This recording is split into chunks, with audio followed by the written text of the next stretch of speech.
Right, I'm delighted to say that we have the author of this lovely book, Óg Ogie, Brendan Ó Dufaigh, with us this morning. Brendan, good morning to you. How are you? Good morning, Ger. How are you? Is it Brendan or Brendan? Brendan. Brendan, okay.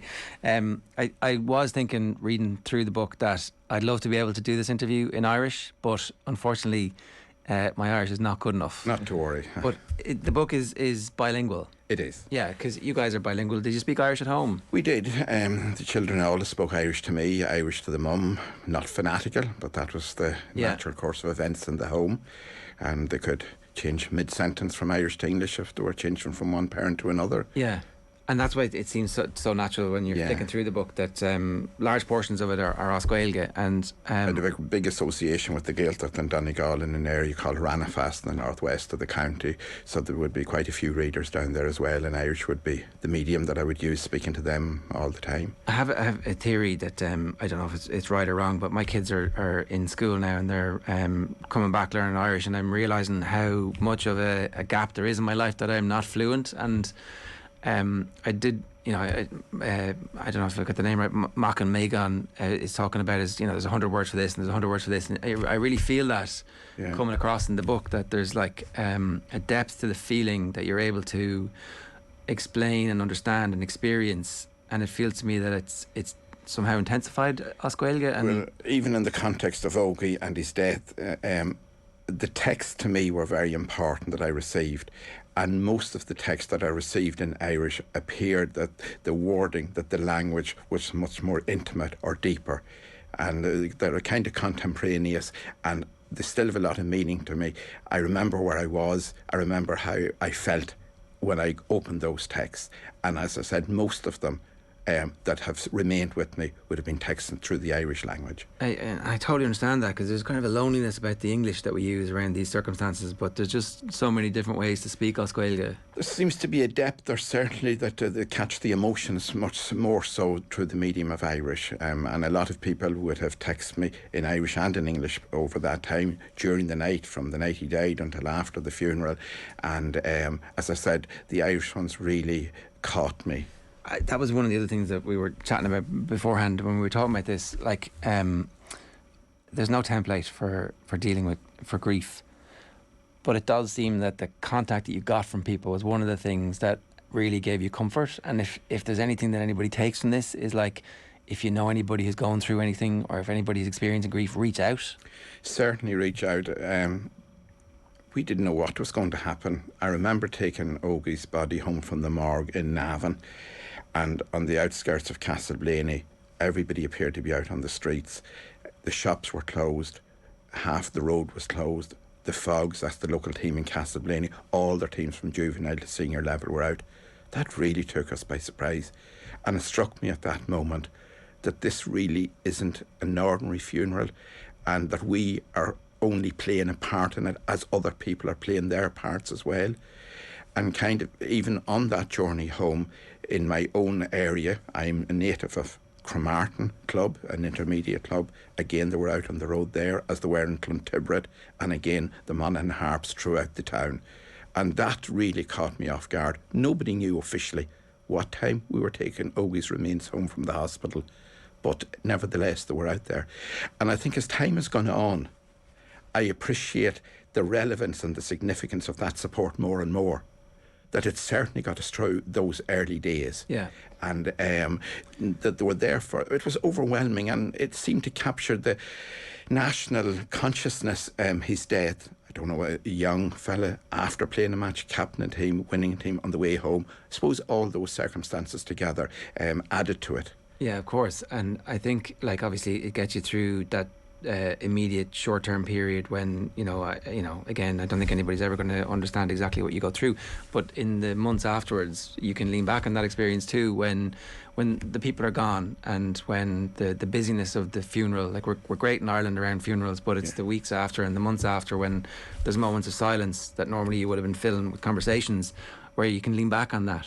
Yeah, I mean, you have to accept that people are going to get on with their own lives. I couldn't expect anything from any more from anybody else, particularly the Monaghan County Board, and even more so Monaghan Harps, the personnel in there, the officers, the players, that they really took 3-4 days out of their lives to spend with us, be it guards of honour, taking chairs to the house, food, everything, sitting up the last night with him, his teammates on the senior harps team.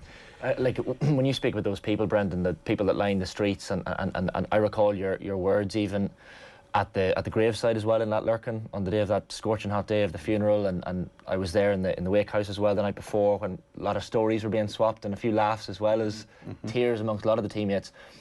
It strikes me, maybe for people who don't realise, you might just tell us the type of person Ogie was, and also, funnily enough, the type of person you learned Ogie to be after his death, because I'm sure a lot of stories came out thereafter. Well, I was going to point that out, and it's one of the first sentences in the book.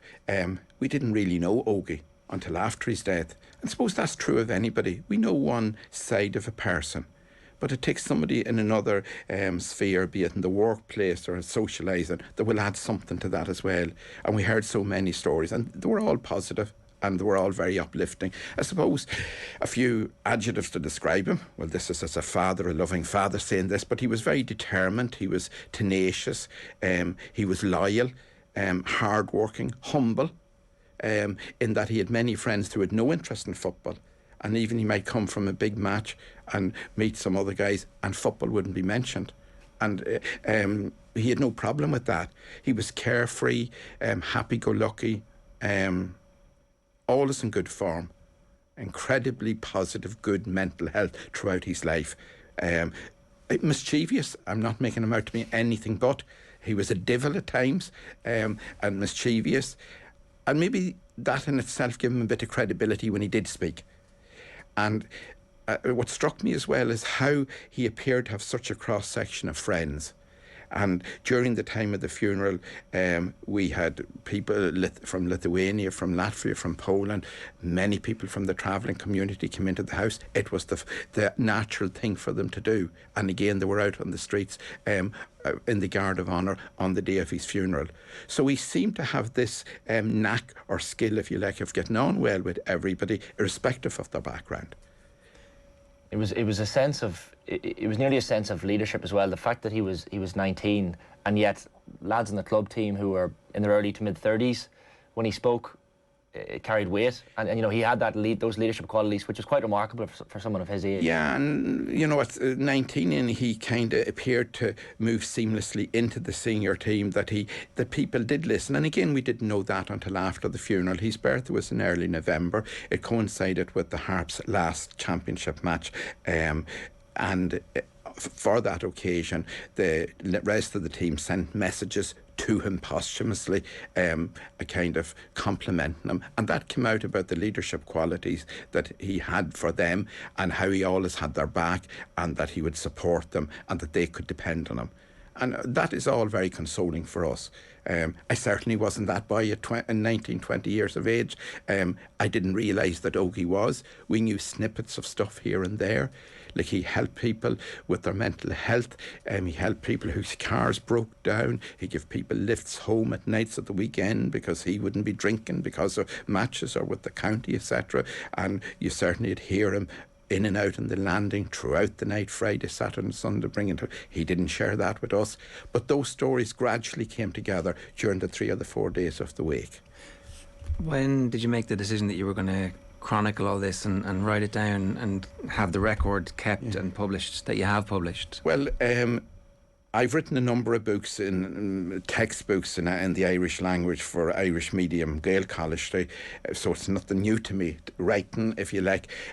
Shortly after the funeral, I thought about taking notes and keeping notes, and just to remember everything that did happen. There were so many facets to it. So the notes got greater, and then it was into essay format, and then it came into a book. And I'd say it was therapeutic for me in hindsight. Can't be sure of that, but I think it was, because I'm as good now as I would expect myself to be. But and just there was some sense of that you were doing him justice, that you were paying tribute to him by putting this inside 2 covers. Yeah, and that makes sense, I think. And the other thing is that you don't want to forget any of the good stories that, like, so Shane's talking about that night. Like, obviously is it traumatic to revisit any of that, or at this stage now? Some of it's traumatic to revisit, some of it is, but that doesn't say it's a bad thing to do it. Sometimes you have to face that. I suppose I would have said to myself during the summer and holidays from school, I must give myself a day or half a day to go through all this, the most traumatic elements of it, and allow myself to cry. Now, I didn't get that half day due to comings and goings and other commitments, but I suppose it's not the done thing to be crying. So I think most times when we shed a tear, we try to conceal it or we try to restrict it. But this allowed me late at night to shed a tear privately. Yeah. And that, I think, has been beneficial. I think, I don't think anybody would begrudge you that. Or I think maybe we all need to start having those conversations where it's totally fine. And it's actually a very natural thing.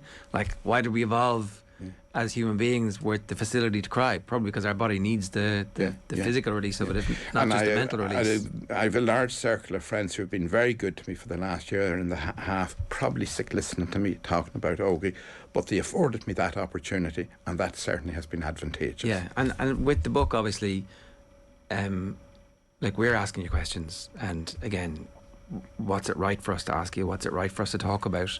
What's it like, what do we absolutely have to ask? Well, there's no embargo on anything. No, but you know what I mean? Like, what is the right thing? We don't know, because there's nothing right and there's nothing wrong, and grief doesn't mean the same thing to two people. There are 4 of us, myself, my wife Esther, 2 girls in the house, Claire and Anya, and we're on 4 parallel paths.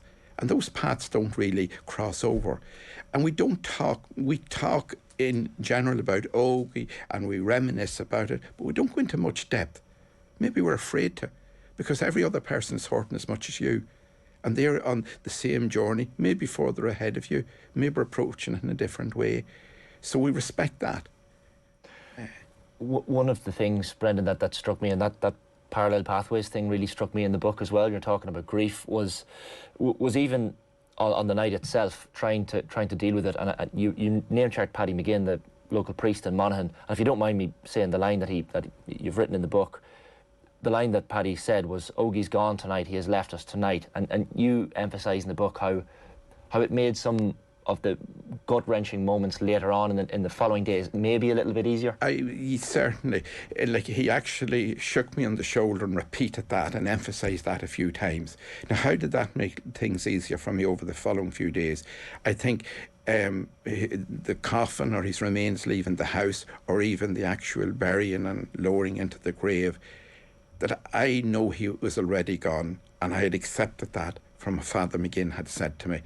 And I think, yes, it did make it easier, that those moments were merely symbolic, that he was gone, his spirit, his soul, whatever you want to call it, it was the mortal remains only that were with us. That whole process that you detail, it is obviously, it's heartbreaking, and yet at the same time, I think the fact that you've shared it in such detail will help people who read it who have experienced grief themselves. And I don't know if that was part of your aim when you wrote it, because the motivation is clearly to do justice to a life that was really well lived. But I do think that, like, the more we talk about these things, the more that there is a shorthand. We're really good at funerals in Ireland, right? But I'm not sure that we're great at dealing with the aftermath of the funeral when the silence comes. Well, I suppose it's going to become more private and more personal. And that's when you have to deal with it yourself or in a family unit, and everybody goes back to their own lives. And even in the sporting world, the number of tragic deaths like Red Óg in Sligo and the Camogie player in County Galway, and just a short time was that after it, the Kilkenny and St. Kieran's College, the 4th-year student there. So other tragedies take over, and regrettably more and more tragedies come to the fore. And what struck me as well was the number of people who came into the house giving us their condolences, who also suffered similar losses over the years, be it young siblings or young sons or daughters. So we have no monopoly on grief, and every one of those people have an entitlement to a voice, just as I have, and I'm very mindful of that. But I think you've actually helped them in a way by so clearly expressing what you've gone through in the detail that you've gone through. It is really helpful to people. When you think about it, we're all going to suffer grief at some point in our lives, because of the very nature of human life is we all die, right? But we don't really, have templates for it, or conversations openly about crying and about you know, I know recently there's been some more books about it, but we're not very good at talking to people. I'm not feeling great because I'm grieving for something, you know, and I think that a number of people already would have spoken to me about the book, and where their parents or somebody belonged to them, that it has helped them, certain passages that they've read, that it resonated with them on some level. And I'm delighted about that if it would help. And that's why I've done a number of radio interviews and an article in the Sunday Independent that Rodney Edwards penned shortly after the funeral, to hopefully that it will help. I feel so indebted to so many people that were good to us, that if I can give something back to somebody else who is in mourning or grieving, and I'm not going to, I suppose when I go into wake houses now, I say a lot less. I would be a lot less dogmatic, do this and do that, and this is what it would be. No, it's so different for so many people. And to afford people the opportunity or the space to talk, and to be there for them, to listen, and to support them, whatever they want to do, whatever help they want from you. Yeah. I even recall speaking at the Mon and Harps event in the Hillgrove Hotel that yourself and your daughter Claire were at, where Sean Kavanagh spoke about the loss of Cormac McNally and kind of compared it to that of Ogie in some regards.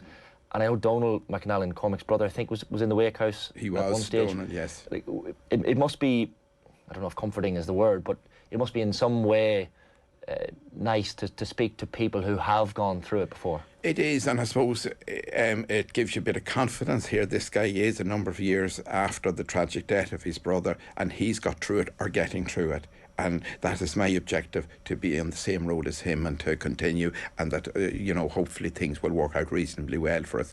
I suppose I don't go to the grave too often, and maybe once a week, brief visits.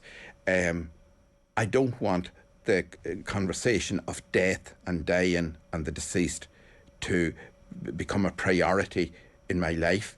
I don't want to be morbid or negative. I'd like to think that my default setting is jovial and positive, and I'd like to continue with that. So I'm not great at sharing other people's experience in a graveyard setting. Yeah, and that's understandable. Yeah, whereas my wife would, and go around to other graves and console people who are coming and going.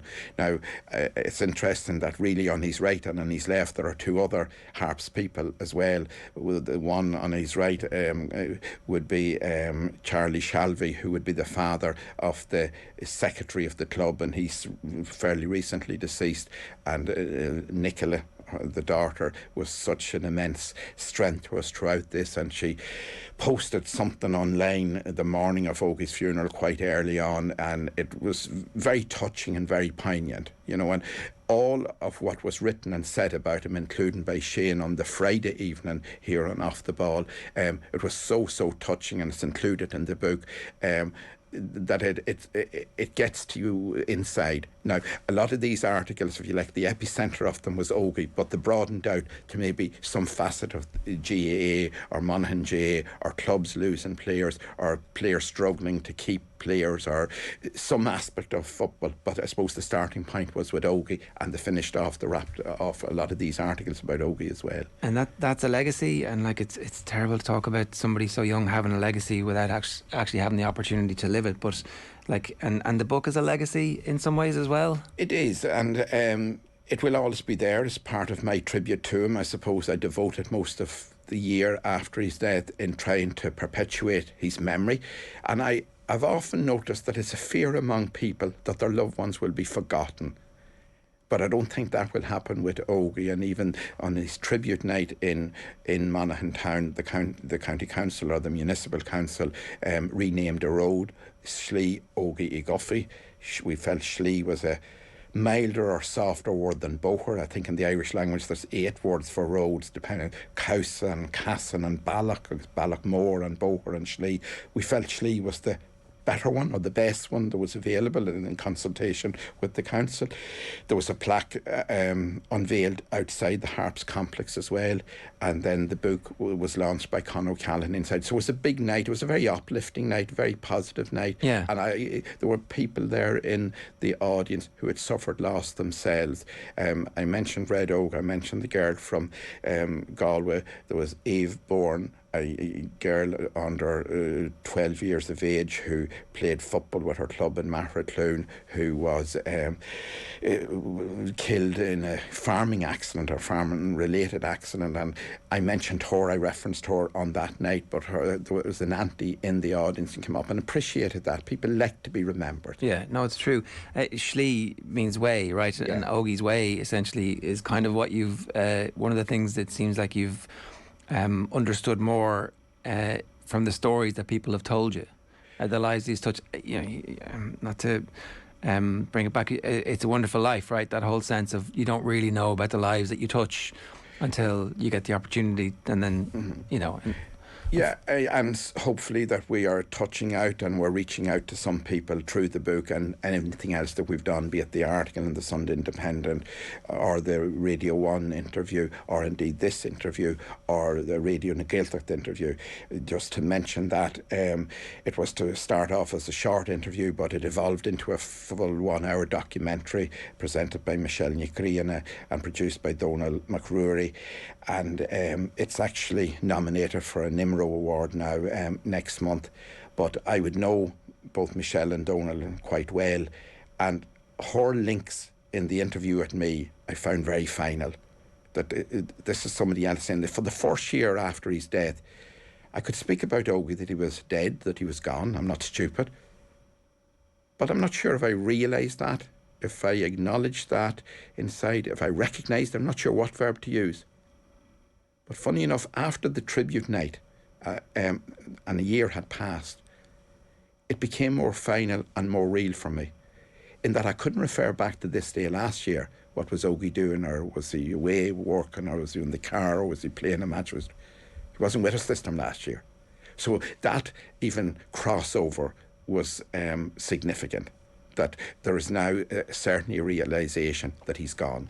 And actually a number of people who had suffered loss at the wake house told me, you won't realise for a year that he's dead. That was true. That was true. How important are items, you know, I'm thinking back to, well, I remember at the burial, I think was it the Down or the Donegal players came over. The Donegal players certainly came over that had played in the previous week. I know the Down, there was a minutes applause at the Ulster Under-20 final that Ogie should have been leading the team out at the following week or two. And you have at home, and it's mentioned in the book as well, the framed Donegal jersey from that game, and also a framed Monaghan jersey unwashed that Ogie wore literally a couple of hours before. Yeah, and I suppose it's the closest we'll get to him. I think that's mentioned in the book, that his DNA is still on it. It's framed, it's unwashed, and that was purposely done like that. I would collect memorabilia. I'd been doing so from the under the 18 or the under 17 final, and that campaign where they won the league and championship double in Ulster in 2018. And I felt like years to come when we're gone, maybe Oakie'd like to show all these things to his friends or to his family. And on that tribute night, there was a kind of a display, or I think exhibition might be too grand of a word to describe it, but there was a mini exhibition of everything belonged to him: jerseys, football programme, newspaper cuttings, medals, etc. And we have a large box at home, and jerseys and that, and everything's in that. And as you say, Shane, the Donegal jersey worn by the number 6 is on the wall. And ironically, I would have known him and his parents very well from the Gidor club, neighbouring area to Ranafast, if you like, and the goalkeeper Dahi Roberts as well. I would know his parents very well, and they were playing that night, and Ogie would have met them over the years and went and acknowledged them at the beginning of the match and again at the end of the match. And the families were with us the following day, as were many from the Donegal team, and the management from the under-20 team were with us, including Eamon McGee and Huey McGarvey as well, Oni McGarvey, another Ranafast man. So this help from the GA community, it wasn't limited to the Harps or to the Monaghan County Board, it was in Ulster. And indeed we got so many letters from inter-county players and retired inter-county players from throughout the country, and from the parents of players, many we didn't know, and indeed many people that I hadn't met in my life for the last 30 years maybe. Yeah. But they would they could tell me what I said to them verbatim 25, 30, 32 years ago when they suffered loss.